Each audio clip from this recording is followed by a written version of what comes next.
नमस्कार दोस्तों, स्वागत है आपका आपके अपने चैनल शिक्षा दीक्षा विद वीके पर। मैं विपिन कुमार, आपका कॉन्स्टिट्यूशन एंड पॉलिटी का फैसिलिटेटर।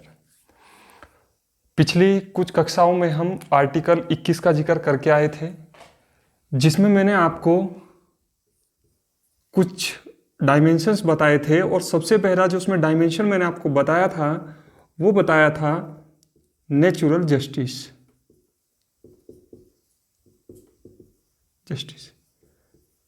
नैसर्गिक न्याय का सिद्धांत, ये बात। दूसरा हमने इसमें बात की थी मौलिक अधिकारों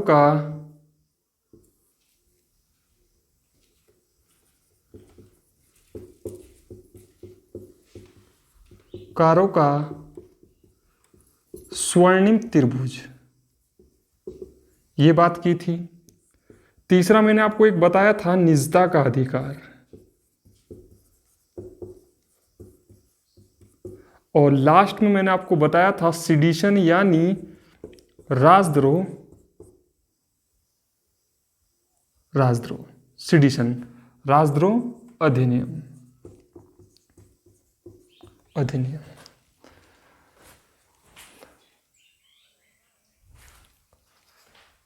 तो दोस्तों, आज जो हम जिक्र करेंगे, आज हम बात करेंगे नैसर्गिक न्याय के बारे में, फिर हम स्वर्णिम त्रिभुज के बारे में जानेंगे, थोड़ी सी चर्चा हम निजता के अधिकार पर करेंगे और राजद्रोह अधिनियम पर करेंगे। ये सब बताने के पीछे मेरा मूल कारण क्या है, पहले मैं आपको ये स्पष्ट कर देना चाहता हूं। देखो दोस्तों, आपको लग रहा होगा कि ये जो संविधान में है ये आज तक आपने किसी बुक्स में पढ़ा ही नहीं होगा, ना ये वहां पर दे के रखा जाता है। लेकिन फिर भी यदि सवाल पूछ लिया जाए तो हम बुक को तो ब्लेम नहीं कर सकते कि भाई बुक में नहीं था तो आपने क्यों पूछ लिया, और ये आपके लिए जानना भी बेहद जरूरी हो जाता है। क्योंकि आर्टिकल 21 अनुच्छेद 21 है जो गरिमामय पूर्ण जीवन जीने का जो अधिकार है, वो उसका जो दायरा है वो काफी व्यापक है। वो बहुत ही संकुचित तरीके से हम उस आर्टिकल को नहीं पढ़ सकते। हमें ये सब डायमेंशन जरूर जानने होंगे, और इनको जानने के बाद जब आप कोई न्यूज़पेपर पढ़ोगे, कोई मैगजीन पढ़ोगे, या फिर डेली अगर आप देखते होंगे कि करंट की न्यूज़ है कि इसे नैसर्गिक न्याय के सिद्धांत पर आधारित होकर पढ़ा गया या देखा गया, तो आपके लिए वो चीज़ें नई ना हो। मेरा उद्देश्य सिर्फ इतना ही है कि मैं आपको इस कारण ये चीज़ें बता सकूं। तो सबसे पहले जो हम बात करते हैं वो बात करते हैं नैसर्गिक न्याय का सिद्धांत। नैसर्गिक न्याय का सिद्धांत होता क्या है, सबसे पहले हम इसके बारे में बात करते हैं।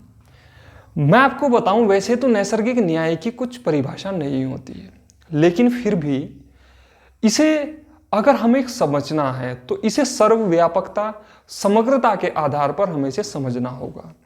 जैसे मैं कहूं कि कोई भी न्याय तर्क के आधार पर आधारित हो।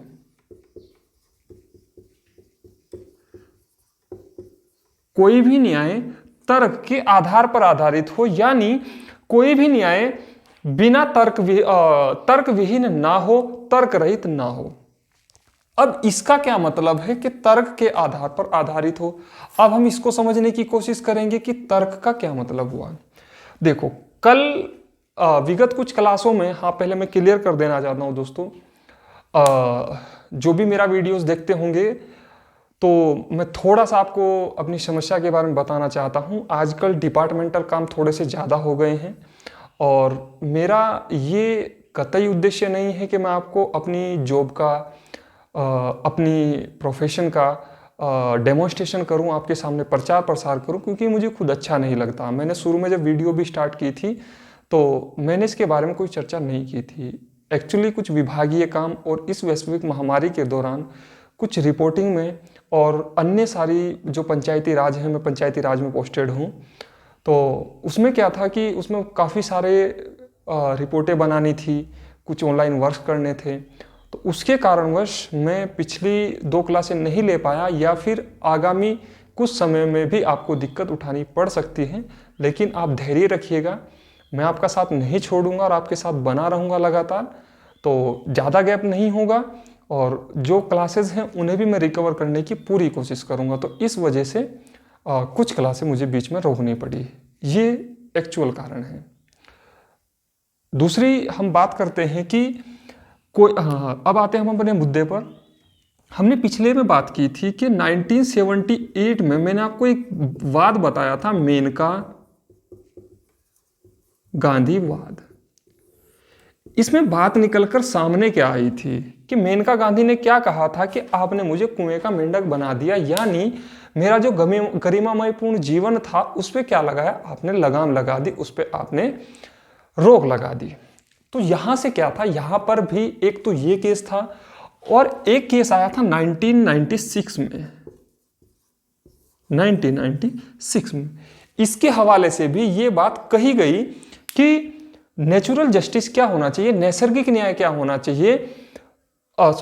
Article 21 is content of natural justice, यानी अगर आप अनुच्छेद 21 को पढ़ोगे, देखो आपसे सवाल अगर सीधा पूछा जाए तो आपसे पूछ दिया कि नैसर्गिक न्याय का सिद्धांत किस मौलिक अधिकार के अंतर्गत आता है, तो ना तो आपने बुकों में पढ़ा है, ना कोई आपको बताने वाला है, तो आपके सामने असमंजस की स्थिति होगी और आप छोड़ कर आएंगे, और जबकि इजी सवाल है। लेकिन मैं सिर्फ फैक्ट को या तथ्यों को रटवाने में बिलीव नहीं करता, मेरा उद्देश्य होता है कि मैं आपका कॉन्सेप्ट क्लियर करूं। इसी कारण आपको मैं चाहता तो बता के निकल जाता कि आर्टिकल 21 नैसर्गिक न्याय के सिद्धांत को कंटेन करता है, यानी वह उसे ग्रहित करता है, लेकिन मैंने ऐसा नहीं किया क्योंकि आपको नेचुरल जस्टिस भी जानना चाहिए। तो 1978 मेनका गांधी ने क्या किया, पिटीशन फाइल की और हम उसके बारे में विस्तृत चर्चा करके आए। तो जो आर्टिकल 21 है उसमें जो नैसर्गिक न्याय का सिद्धांत है उसमें 3 चीजें स्पष्ट तौर पर कही गई हैं कि जो भी नेचुरल जस्टिस होगा उसमें ये 3 चीजें क्या होंगी, जरूर कंटेन होंगी, और उन्हीं के आधार पर क्या होगा, आप नेचुरल जस्टिस को डिफाइन करेंगे या फिर उसके आधार पर आप निर्णय करेंगे। तो ये 3 प्रोविजन क्या है, पहले हम इन्हें जान लेते हैं। देखो दोस्तों, फर्स्ट बात कहता है इसमें कि किसी भी व्यक्ति को समुचित रूप से, किसी भी व्यक्ति को समुचित रूप से उसका पक्ष सुने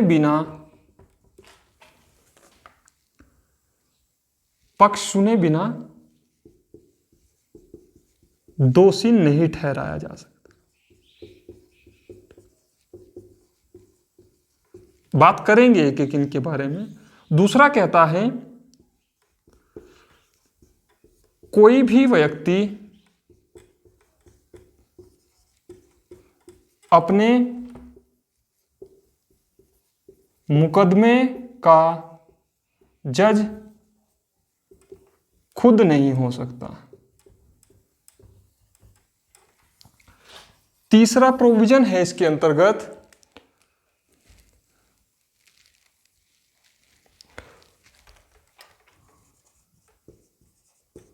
कोई भी व्यक्ति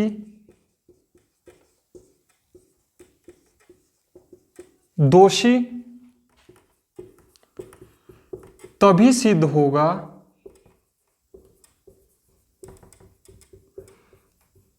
जब उस पर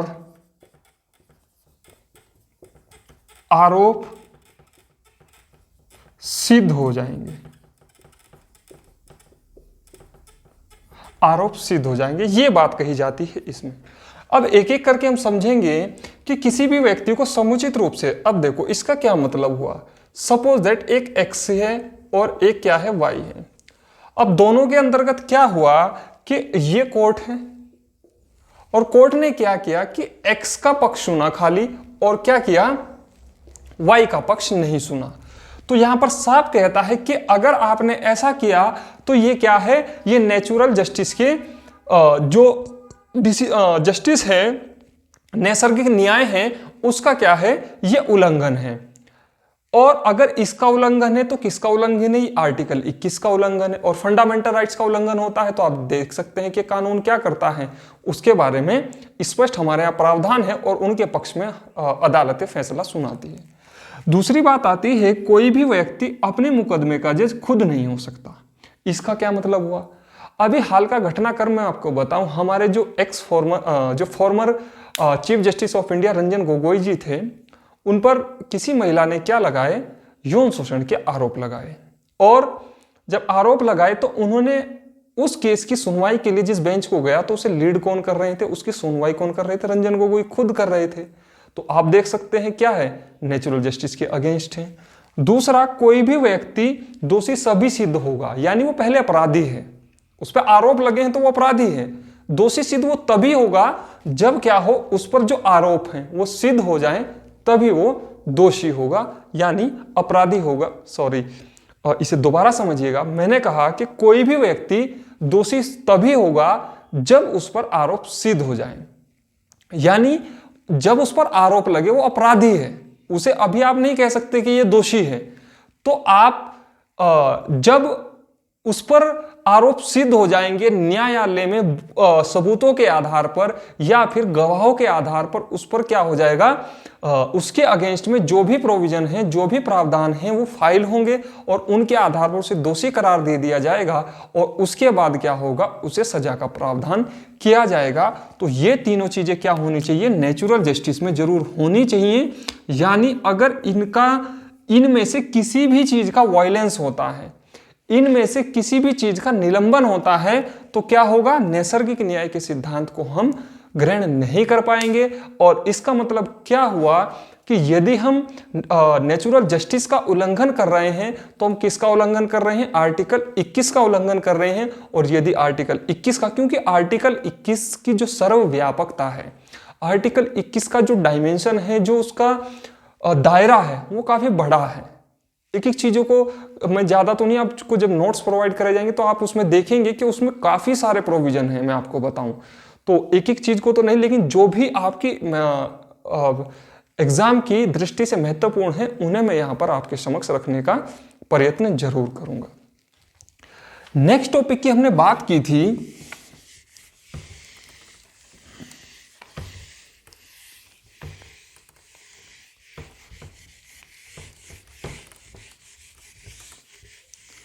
नेक्स्ट टॉपिक मैंने आपको बताया था कि एफआरएस का गोल्डन ट्रायंगल।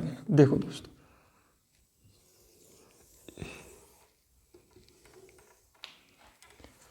यहां इसमें ध्यान रखना, पहले इसमें 3 आर्टिकल आते हैं, आर्टिकल 14, आर्टिकल 19 और आर्टिकल 21। इन तीनों को मिलाकर क्या बनता है, फंडामेंटल राइट्स का गोल्डन ट्रायंगल मिलता है, स्वर्णिम त्रिभुज बनता है। तो मैं यहां आर्टिकल लिखता हूं, आर्टिकल 14, यहां लिखता हूं 19 और यहां लिखता हूं 21। देखो, अब इसे भी आप थोड़ा सा समझने का प्रयास करेंगे, ये ज्यादा समझने का प्रयास करेंगे आपको, क्योंकि थोड़ा सा डीप जाऊंगा मैं और पूरा प्रयत्न करूंगा कि आपको चीजें समझ आए। आर्टिकल 14, मैंने आपको इसमें 2 चीजें बताई थी। एक बताया था इक्वल प्रोटेक्शन ऑफ लॉ,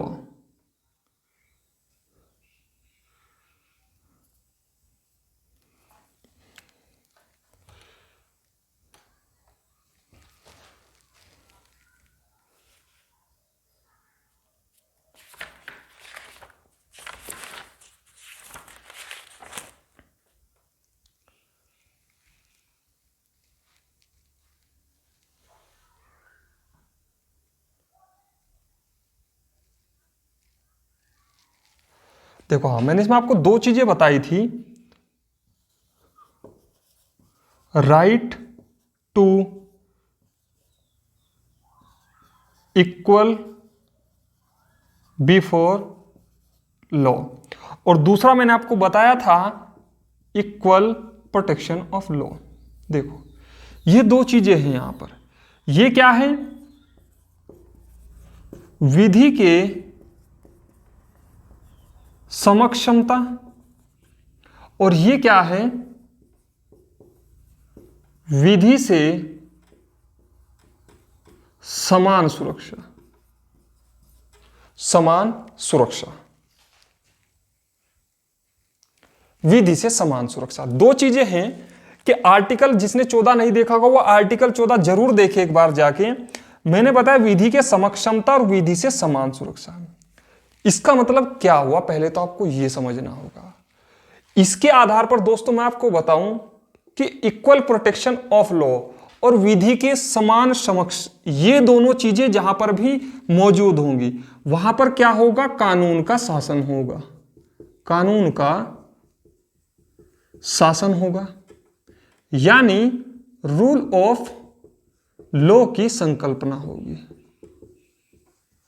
संकल्पना मौजूद होगी उस संविधान में। इसके बाद होता क्या है, मैं ऊपर रफ करता हूं जरा।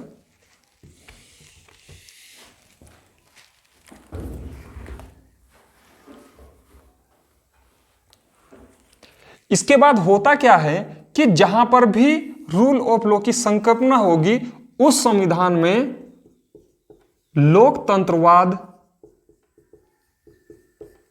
की अवधारणा मौजूद होगी।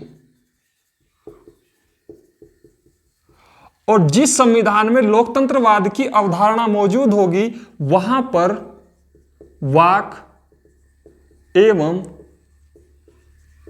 अभिव्यक्ति की स्वतंत्रता होगी। देखो दोस्तों, दोबारा फिर समझना, थोड़ा सा समझने की प्रयास करना।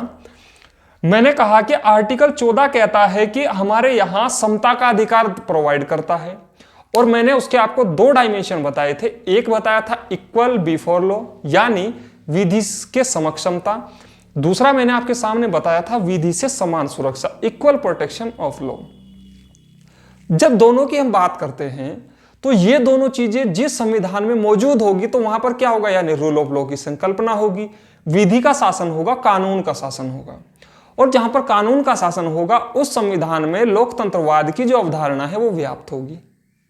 और जिस संविधान में लोकतंत्रवाद की अवधारणा व्याप्त होगी वहां पर वाक और अभिव्यक्ति की स्वतंत्रता होगी। तो अगर वाक और अभिव्यक्ति की स्वतंत्रता होगी तो क्या मैं इसे यहां से कनेक्ट कर सकता हूं? क्योंकि आर्टिकल 19 हमें right to freedom of expression and speech की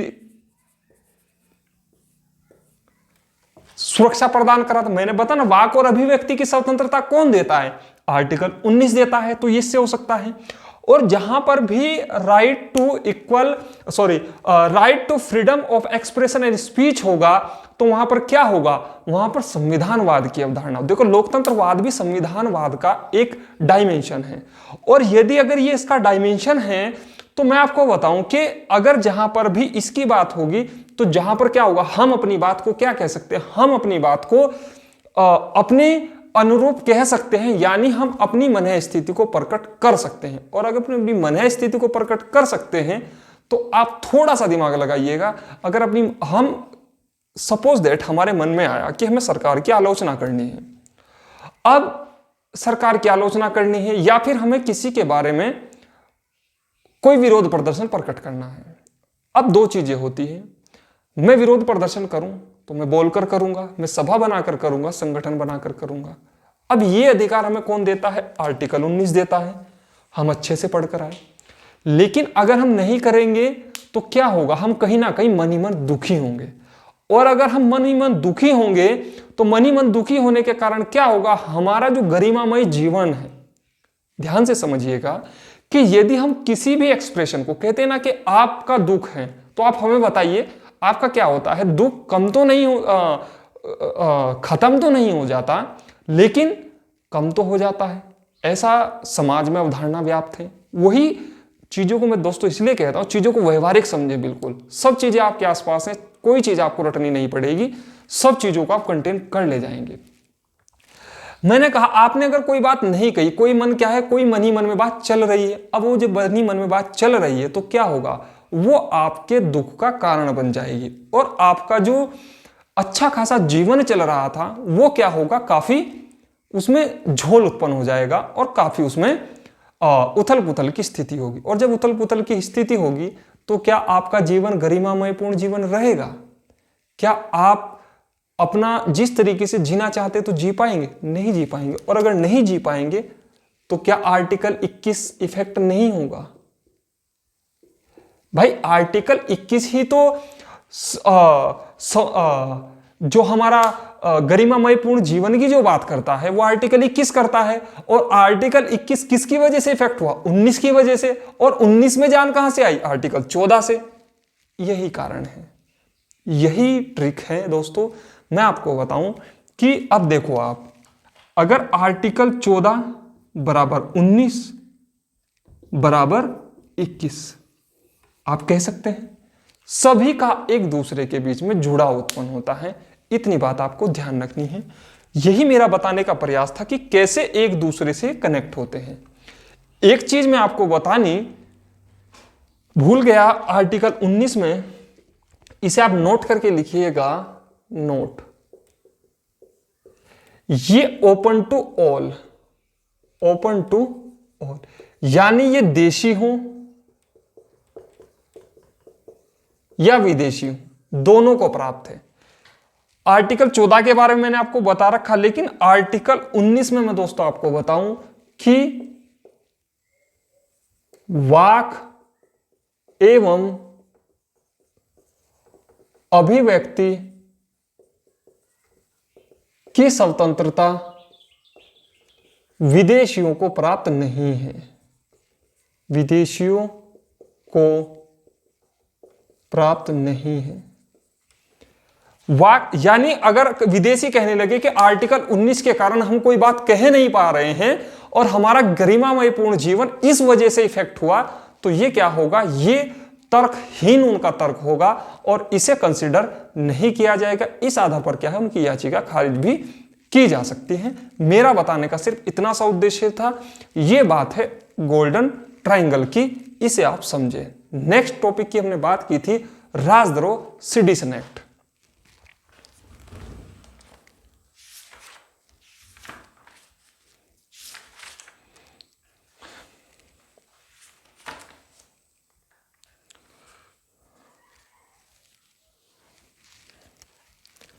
आई होप आपने नोट डाउन कर लिया होगा, मैं इसे रफ करता हूं।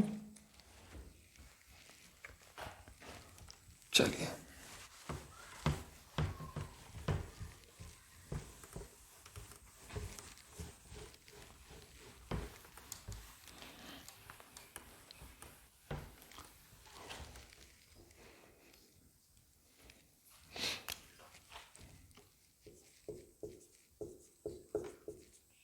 राजद्रोह देखो दोस्तों,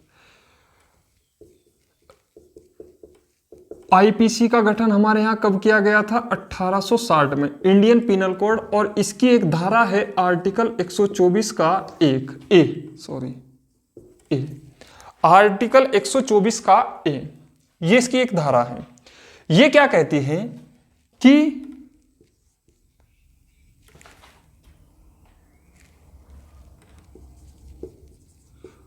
आचरण व अभिव्यक्ति में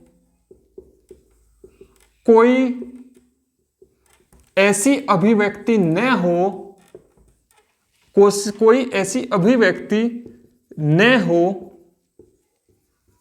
जिससे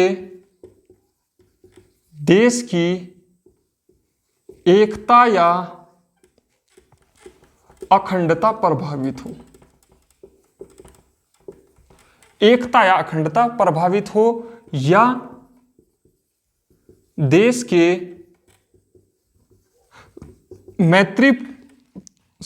मैत्रीपूर्ण संबंध प्रभावित हो, संबंध प्रभावित हो। यह बात क्या कहता है? आर्टिकल सॉरी राजद्रोह कहता है। अब इसका मतलब क्या हुआ दोस्तों, मैं आपको बताऊं इसका मतलब क्या है। वास्तव में आजकल की सरकारें क्या है, आजकल की सरकारों ने ये अपना प्रमुख हथियार बना लिया है कि किसी ने अपने हक की बात कही, और हक की बात जब उसने कही तो क्या हुआ, उसे कह दिया गया, उसके ऊपर आरोप लगा दिया गया कि इसने क्या किया, वाक और अभिव्यक्ति की स्वतंत्रता का क्या किया है, उल्लंघन किया है। यानी एक सेकेंड,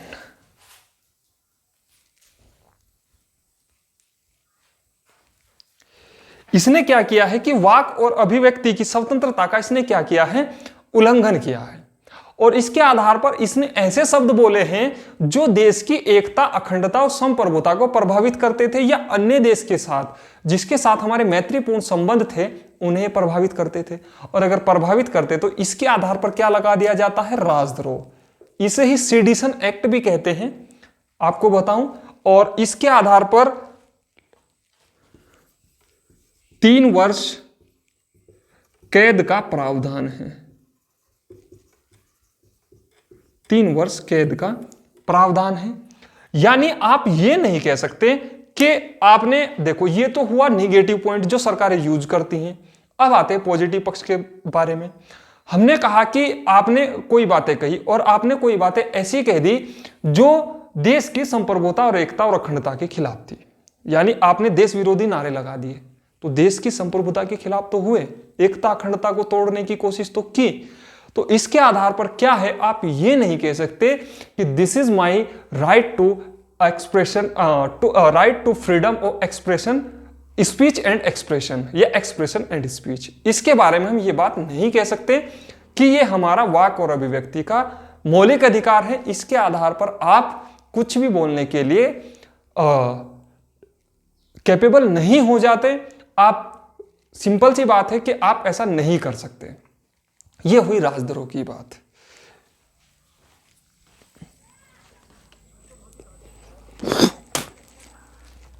यह तो हुई दोस्तों राजद्रोह की बात। अब हम एक और बात करते हैं अभी।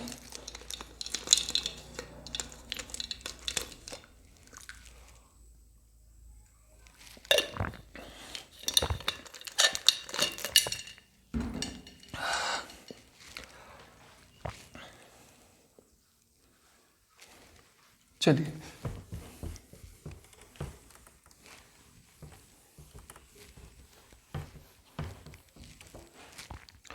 दूसरी हम बात करते हैं मानहानि। मानहानि ये भी आईपीसी की धारा 499/500 में व्याख्यापित है।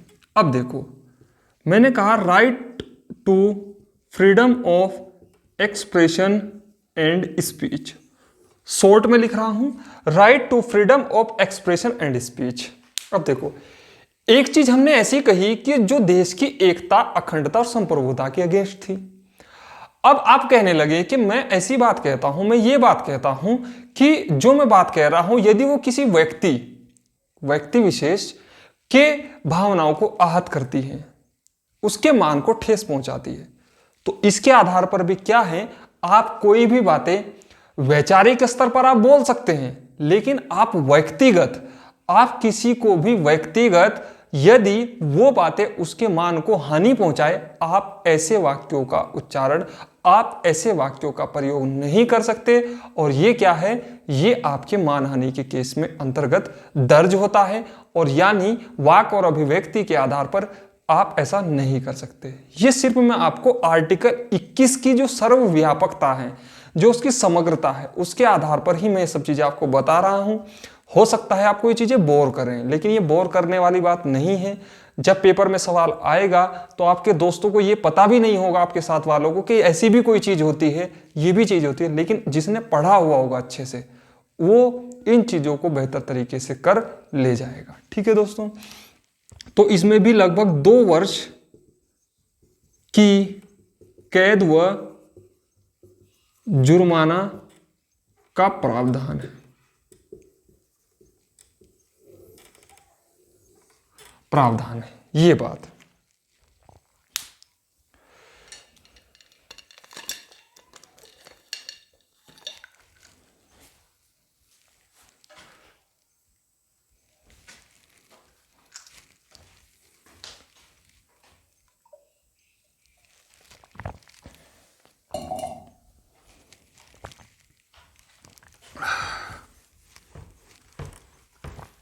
देखो दोस्तों, नेक्स्ट आता है हमारा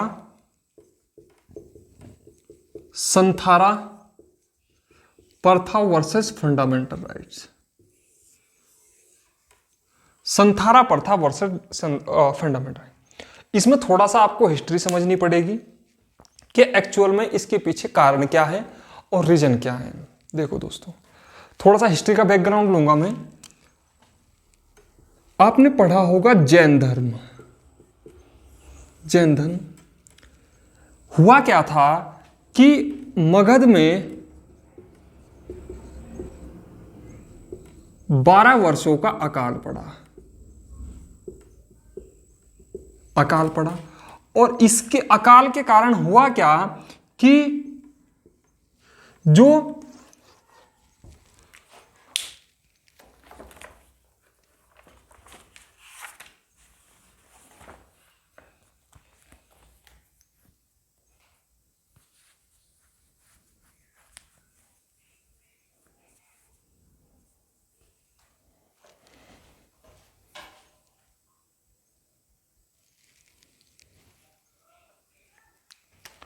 देखो, मगध में 12 वर्षों का अकाल पड़ा और अकाल पड़ने के कारण हुआ क्या कि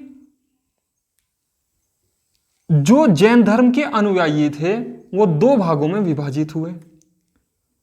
एक में आए श्वेतांबर और दूसरे में आए दिगंबर। दिगंबर श्वेतांबर का जो नेतृत्व किया वो किसने किया? स्थूलभद्र ने। और दिगंबर का जो नेतृत्व किया वो किया भद्रबाहु ने। भद्रबाहु ने। ये बात। अब जब अकाल पड़ा तो जो दिगंबर वाले थे ये कहां चले गए? कर्नाटक में चले गए। कर्नाटक में गए और कर्नाटक में जाकर क्या किया? ये कुछ समय के बाद जब वापस आए, वापस कहां आए? मगध आए। देखो दोबारा समझना, संथारा प्रथा को कहा गया, क्या संथारा प्रथा फंडामेंटल राइट्स है? अब या तो हमें यह पता हो संथारा प्रथा क्या है, हम तब जाने ना, तब बता पाएंगे। तो सबसे पहले मैं संथारा प्रथा को ही आपको समझाने का प्रयास कर रहा हूं कि जैन धर्म में 12 वर्षों का अकाल पड़ा। मगध में जैन धर्म का एक केंद्र था। अब कुछ लोग क्या हुए? कुछ लोग यहां से छोड़कर कहां चले गए? कर्नाटक में चले गए। और जो कर्नाटक में गए उन्हें क्या कहा गया? दिगंबर। और इनका जो नेतृत्व किया वो भद्रबाहु ने किया। जब अकाल की समाप्ति हुई तो ये लोग कहां पर आए? यहां पर आए, श्वेतांबर यानी मगध वापस आए। तो इनके साथ क्या हुआ? इनका वैचारिक मतभेद हो गया और इसके आधार पर 2 कैटेगरी हो गई जैन धर्म में। एक को कहा गया श्वेतांबर और एक को कहा गया दिगंबर। यदि आपने बौद्ध धर्म अच्छे से पढ़ा होगा तो उसमें भी आपको दो चीजें मिलती हैं, एक हीनयान, एक महायान। जब मैं हिस्ट्री आपको पढ़ाऊंगा तो वहां आपको इसको बहुत अच्छे से समझाने वाला हूं। तो यहां समझे आप कि ये वापस आए। अब ये जो संथारा प्रथा थी ये क्या था कि भूखे रहकर मर जाना, मर जाना, मर जाना। अब इसका क्या मतलब है? इसमें कहा गया कि संथारा प्रथा वास्तव में जब अकाल पड़ा या उससे पूर्व भी ये चीजें प्रचलित थी जैन धर्म में, तो वहां पर संथारा प्रथा है। उसमें कहा कि एक निर्वाण पाने का तरीका, यानी आप क्या हो, एक कमरे में बंद हो जाओ और बंद होने के बाद क्या हो, आप ना किसी से बात करेंगे और आप उस कमरे में तब तक बैठे रहेंगे जब तक आप अपने प्राण नहीं छोड़ देते। भूखे रहकर यानी आप अन्न, जल या कुछ भी आप ग्रहण नहीं करेंगे, आप सिर्फ बैठे रहेंगे और जब आप प्राण त्याग देंगे तो इसे क्या कहा गया? संथारा प्रथा कहा गया। और इसका रेलिवेंस जो था वो अकाल से भी संबंधित थी और ये जैन धर्म से जो संथारा प्रथा थी वो जैन धर्म में प्रचलित थी। ये बताने का मुख्य मेरा इसके पीछे उद्देश्य था। अब सवाल आया कि संथारा क्या भूखे रहकर मर जाना ये एक सुसाइड नहीं है, ये आत्महत्या नहीं है? तो यहां पर कोर्ट ने कहा कि संथारा इज अ लीगल। कोई भी व्यक्ति अपने धर्म को, आर्टिकल 25 हम पढ़ते हैं, अभी बताऊंगा मैं, आर्टिकल 25 हम पढ़ते हैं कि धर्म एवं संस्कृति का अधिकार। तो इसके आधार पर कहा, यानी जो संथारा ग्रहण कर रहे थे उन्होंने कहा कि धर्म और संस्कृति का हमारा फंडामेंटल राइट्स है और हम अपने धर्म को, आचरण को अबाध रूप से मानने के लिए हम ऐसा कर रहे हैं, संथारा प्रथा को मान रहे हैं। तो ये क्या है, ये किसी भी जो सुसाइड है, आत्महत्या जो है वो लीगली बैन है, वो लीगली नहीं की जा सकती। लेकिन यहां पर संथारा प्रथा में कहा कि चूंकि ये एक आत्महत्या की तरह ही है, लेकिन हमारे फंडामेंटल राइट्स में धार्मिक स्वतंत्रता की बात की गई है, तो उसके आधार पर हम इसे बैन नहीं कर सकते। और इस आधार पर संथारा प्रथा को क्या किया, लागू कर दिया गया। और राजस्थान में आप देख सकते हैं, क्योंकि राजस्थान से ही ये केस आया था, कुछ लोगों ने वहां पर संथारा प्रथा को ग्रहण किया था और इसके आधार पर ये केस जनहित याचिका में कोर्ट में आया कि ये करना गलत है, इससे मानवीय जो मूल्य हैं उनकी हानि होती है, गलत मैसेज जाता है। तो इसके आधार पर कोर्ट ने कहा, और जो जिन्होंने संथारा प्रथा ग्रहण की थी उसके जो मानने वाले थे, उसके जो पारिवारिक सदस्य थे, उन्होंने कहा कि इससे जो अगला आर्टिकल है ये भी क्या है, हमें धार्मिक स्वतंत्रता की आज़ादी प्राप्त है और इस आधार पर हम संथारा प्रथा को ग्रहण कर सकते हैं। तो दोस्तों ये था आर्टिकल 21, जिसे हमने आज व्यापक तौर पर समझने का प्रयास किया। थैंक यू दोस्तों, अब मिलते हैं अगली क्लास में।